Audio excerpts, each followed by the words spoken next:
स्वागत है आप सभी का तंवर राजपूत वेल्थ में। और हम चार्ट एनालिसिस कर लेते हैं कि आज चार्ट में हम क्या कर सकते हैं और कल हमारा चार्ट कैसा था। तो सारे चीज़ें मैं आपको यहाँ पर बताने की कोशिश करूँगा। तो यहाँ पर आज हम लोग आज के लिए चार्ट को एनालिसिस करेंगे। इसके लिए सबसे पहले हम लोग क्या करेंगे कि पूरा कैंडल देखेंगे वन डे का कैंडल। आपको पता ही है कि किस तरह से हम वन डे का कैंडल देखते हैं। तो यहाँ पर वन डे का कैंडल आपको दिख रहा होगा। ये 2 दिन से पूरा वन डे का कैंडल कैसा बन रहा है, पूरा ऊपर से भी प्रेशर आ रहा है, नीचे से भी प्रेशर आ रहा है, देखो दोनों साइड से। और आज इसने इसके ऊपर क्लोजिंग तो दी है लेकिन यहाँ पर कुछ खास कर नहीं पाया। मतलब कहने का मतलब ये है कि जो ये कैंडल का हाई है इसके ऊपर क्लोजिंग देना ज़रूरी था। अब 4 दिन से मार्केट साइडवेज है। मैं आपको पहले ही बता चुका हूँ कि एक मोमेंटम आने के बाद में मार्केट साइडवेज होता है, थोड़ा रुकता है, फिर उसके बाद में वो डिसाइड करेगा कि उसको ऊपर जाना है कि नीचे आना है। लेकिन वो भी एक कैंडल अच्छा बनेगा तब डिसाइड होगा कि हाँ ऊपर जाएगा या नीचे जाएगा। तो वेट करेंगे। अभी इस कैंडल से कुछ ज़्यादा कुछ समझ में नहीं आ रहा है, तो यहाँ से हाई और लो समझ के इसको ही मार्क करके रखना है। छोटा टाइम फ्रेम में एनालिसिस करेंगे। छोटे टाइम फ्रेम में बोले तो 1 घंटे में देखते हैं कि 1 घंटे में हम लोग किस तरह से प्लान कर सकते हैं। तो 1 घंटे में भी आपको कुछ भी समझ में नहीं आ रहा है कि मार्केट बिल्कुल साइडवेज चल रहा है यहाँ से लगा के यहाँ तक का, तो हम कुछ नहीं कर सकते। सिर्फ इतना सा देख सकते हैं कि अभी ये 20 मूविंग एवरेज के ऊपर है, तो अभी हम लोगों को सेल करना नहीं है ना बाई करना है, क्योंकि जब तक कोई हायर हाई ब्रेक ना करे तब तक हम बाई भी करेंगे नहीं करेंगे, क्योंकि अगर हम करेंगे तो फिर हम फंसेंगे। उसके बाद और छोटे टाइम फ्रेम में अगर हम निफ्टी 50 का चार्ट देखें 15 मिनट में, यहाँ से 15 मिनट के चार्ट पे आपको क्या दिख रहा है। देखो 15 मिनट के चार्ट पर अगर आप देखोगे तो यहाँ पर भी आपको दिख रहा होगा बार बार 20 मूविंग एवरेज के सपोर्ट ले रहा है, फिर तोड़ दिया, फिर उसके बाद फिर ऊपर गया, फिर सपोर्ट लिया, बार बार यहाँ से 20 मूविंग एवरेज के आसपास ही घूम रहा है मार्केट। तो जब तक कि ठीक ठाक से ये नीचे की साइड में या ऊपर की साइड में ब्रेक ना कर दे तब तक आपको कुछ नहीं करना है।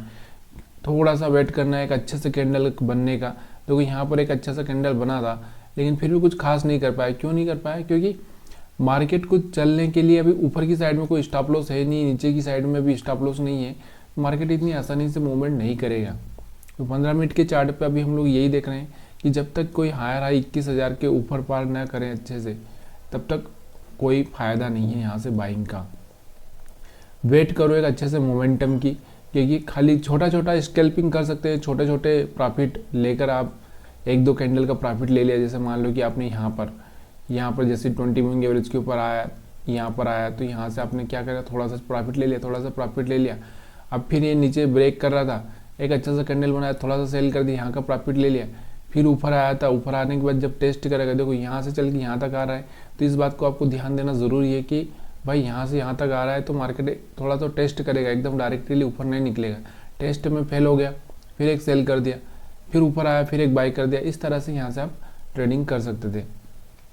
तो आज हम लोग इसमें 5 मिनट के एनालिसिस में ये देखेंगे कि स्टॉप लॉस कहाँ पड़े हैं। अभी मैंने आपको बताया भी है कि स्टॉप लॉस, देखो कल के स्टॉप लॉस थे नहीं, इसलिए आज मार्केट में कुछ ज़्यादा कुछ हुआ नहीं था। कल कुछ हुआ नहीं। तो अभी जो आपको दिख रहा होगा यहाँ पर स्टॉप लॉस आपको दिख रहे हैं। कुछ सेलर्स यहाँ पर आए होंगे, उनके स्टॉप लॉस यहाँ पर पड़े हैं। और बायर से की अगर हम बात करें तो बायर से तो कुछ दिख ही नहीं रहे मेरे को। जो बायर से यहाँ पर आए होंगे वो बायर से भी यहाँ से ये कैंडल का देखकर निकल चुके थे। तो यहाँ तो कुछ बायर से ज़्यादा कुछ खास है नहीं। इस कैंडल पे थोड़े बहुत बायर से आए होंगे।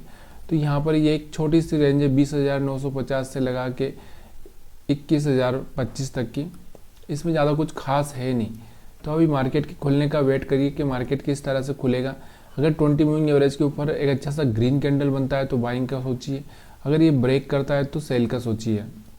बस इतना से ध्यान रखिए, ज़्यादा कुछ स्टॉप लॉस नहीं है। मार्केट इनको ट्रैप करता है इस बात का आपको ध्यान रखना है। तो समझ में आ रहा होगा आपको। नहीं आ रहा तो प्लीज़ यार कमेंट करना मत भूलिएगा। अभी हम लोग निफ्टी 50 को देख लिए, बैंक निफ्टी को देख लेते हैं कि बैंक निफ्टी में क्या हुआ। बैंक निफ्टी की अगर हम बात करें तो बैंक निफ्टी का चार्ट देखते हैं। बैंक निफ्टी का चार्ट देख लेते हैं। तो यहाँ पर बैंक निफ्टी का मैं चार्ट लगा रहा हूँ आपके सामने। ताकि आपको ये समझना ज़रूरी है कि देखो आज ट्रेडिंग करनी है तो किस तरह से ट्रेडिंग करनी है, क्योंकि स्टॉप लॉस हंटिंग, देखिए स्टॉप लॉस हंटिंग बहुत हेल्प करता है मार्केट के मोमेंट को कैच करने के लिए। यहाँ पर देखो अगर हम लोग इसको देखिए बैंक निफ्टी को देखें तो बैंक निफ्टी में आपको दिख रहा होगा एक हायर हाई ब्रेक करने की कोशिश की थी इसने, लेकिन वापस से रिजेक्शन दे दिया, इस रेंज को पार नहीं करने दिया, सेलर्स ने इस रेंज के ऊपर जाने ही नहीं दिया, वापस से इसको पुश कर दिया है। अब यहाँ पुश तो कर दिया है, लेकिन यहाँ से अगर लो ब्रेक करेगा तो फिर ये सेलिंग प्रेशर जनरेट हो जाएगा। अगर लो ब्रेक नहीं करेगा जब तक तो बाइंग प्रेशर है ही सही इसमें, लेकिन अगर लो ब्रेक कर दिया इसने तो यहाँ पर एक सेलिंग प्रेशर आ सकता है। और अगर लो ब्रेक किया तो एक अच्छे से कैंडल, रेड कैंडल का वेट करिए, अगर अच्छा सा रेड कैंडल बनेगा तो सेलिंग करके आप यहाँ तक का टारगेट मान के चल सकते हैं। ठीक है, ये 1 डे का कैंडल हमारा एनालिसिस बता रहा है। और अगर हम बात करें इसको 1 घंटे में, तो 1 घंटे में अगर आप देख रहे हो यहाँ पे, तो 1 घंटे में आपको दिख रहा होगा कि ये यहाँ पर 20 मूविंग एवरेज के ऊपर आकर सपोर्ट ले सकता है, सपोर्ट लेके फिर से उछल सकता है। तो इसलिए सपोर्ट का वेट करिए, सपोर्ट पर आए तो बाइंग करिएगा, अगर सपोर्ट ब्रेक कर दे तो सेल करिएगा। और भी अगर हम देखें इसमें 15 मिनट के चार्ट पे, 15 मिनट के चार्ट पे आपको क्या दिख रहा है, 15 मिनट के चार्ट पे आपको डायरेक्टली ये दिख रहा है कि मार्केट 20 मूविंग एवरेज के ऊपर सपोर्ट लिया, थोड़ा सा ऊपर रहा, फिर सपोर्ट को ब्रेक कर दिया है। ब्रेक करने के बाद में अभी ये सपोर्ट के नीचे ही चल रहा है, तो फिर से टेस्ट करेगा, वो टेस्ट में फेल हो जाए तो फिर आपको सिर्फ सेलिंग पर फोकस करना है। ठीक है, तो यहाँ से 15 मिनट के चार्ट में ज़्यादा कुछ खास नहीं, यहाँ से रेड कैंडल ही बन रहा है, मतलब सेल का ही ज़्यादा दिख रहा है। लेकिन सिर्फ एक चीज़ का है यहाँ पर, ये जो इसके नीचे क्लोजिंग नहीं हो पा रही, ये जो रेंज है ना इसके नीचे अगर क्लोजिंग हो गई तो फिर यहाँ से सेल का माहौल बन जाएगा। ठीक है, और भी अगर हम लोग इसको 5 मिनट के चार्ट पे स्टॉप लॉस हंटिंग के हिसाब से देखें, स्टॉप लॉस हंटिंग के हिसाब से, तो यहाँ पर आपको स्टॉप लॉस हंटिंग के हिसाब से आपको क्या देखना चाहिए। देखिए मार्केट हमारा कहाँ खुलता है, तो यहाँ पर खुलता है 12 तारीख, यहाँ पर है, इस कैंडल पर खुलता है शायद, इसी कैंडल पर खुलता है मार्केट, एक अच्छा सा ग्रीन कैंडल बनाता है। उसके बाद में ग्रीन कैंडल बनाने के बाद में तुरंत ही यहाँ पर ऊपर की साइड में कोई स्टॉप लॉस नहीं थे, इसलिए वापस से मार्केट में सेलिंग आती, फिर 20 मूविंग एवरेज के ऊपर सपोर्ट लेता है। मैंने आपको हमेशा ही बोला है कि जब भी 20 मूविंग एवरेज के ऊपर सपोर्ट ले तो यहाँ से एक छोटी सी बाइंग बन जाती है, एक छोटा सा प्रॉफिट लेके निकल जाना चाहिए। फिर यहाँ से आपको ऊपर स्टॉप लॉस, यहाँ इन लोगों के स्टॉप लॉस हिट होने के बाद नीचे वापस आता है मार्केट, तो एक साइडवेज बिहेवियर करने लगता है। यहाँ से जो बायर से करके गए थे वो भी निकल चुके हैं, तो अब यहाँ पर जो सेलर्स बैठे हैं यहाँ पर बैठे होंगे यहाँ पर, और बायर्स की तो हम बात करें, बायर्स तो है ही नहीं, यहाँ पे छोटे मोटे बायर्स आए होंगे। तो यहाँ पर ये एक रेंज है, ऊपर भी जो खास कोई ज़्यादा कुछ खास स्टॉप लॉस नहीं है, नीचे भी कुछ स्टॉप लॉस नहीं है ज़्यादा, तो मार्केट का वेट करिए कि मार्केट का डायरेक्शन क्या होगा, उसके हिसाब से आपको वहाँ पर ट्रेड करना है। थोड़ा सा स्टॉप लॉस यहाँ पर पड़े हैं, इनको टारगेट करने के लिए मार्केट अगर ऊपर ओपन हो जाता है तो फिर मार्केट धीरे धीरे नीचे आएगा, और नीचे ओपन हो जाता है तो मार्केट फिर थोड़ा सा कोशिश करेगा। यहाँ पर आपको प्राइस एक्शन देखना ज़रूरी है, देखो प्राइस एक्शन से ही सारी चीज़ें पता चलेगी। ठीक है, तो ये आपको एनालिसिस था मेरा, और उसके बाद में मैं आपको बता देता हूँ कि कौन सा सेक्टर में आज थोड़ी सी बाइंग का आप देख सकते हैं। तो सेक्टर वाइज अगर हम एनालिसिस कर लें तो सेक्टर में अगर आपको दिख रहा होगा तो यहाँ पर अभी तो ऑटो सेक्टर में भी ज़्यादा कुछ खास नहीं है, आईटी सेक्टर एक थोड़ा सा अच्छा सा चल रहा है, ब्रेकआउट देने की कोशिश कर रहा है।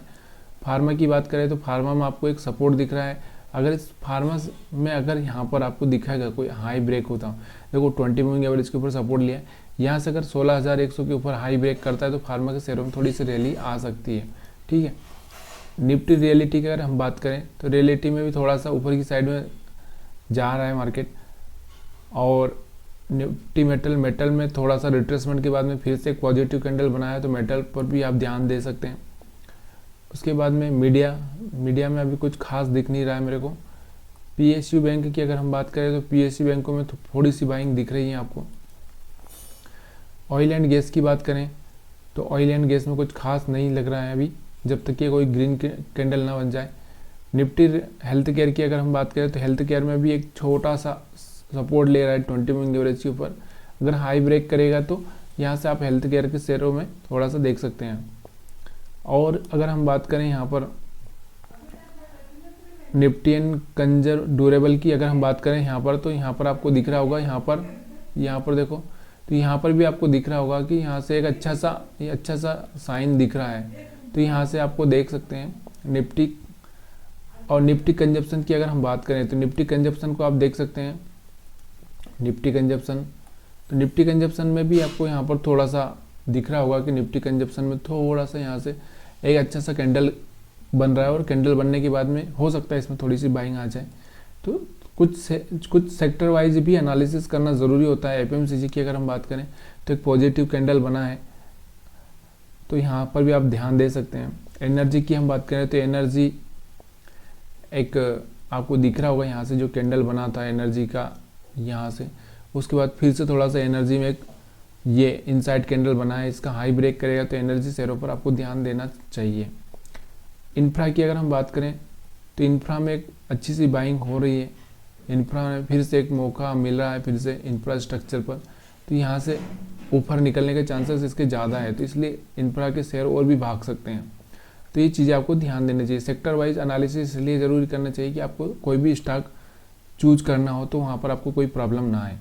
तो ये वीडियो अच्छा लगा तो लाइक शेयर कमेंट जरूर करिएगा। आप सभी का वीडियो देखने के लिए बहुत बहुत धन्यवाद।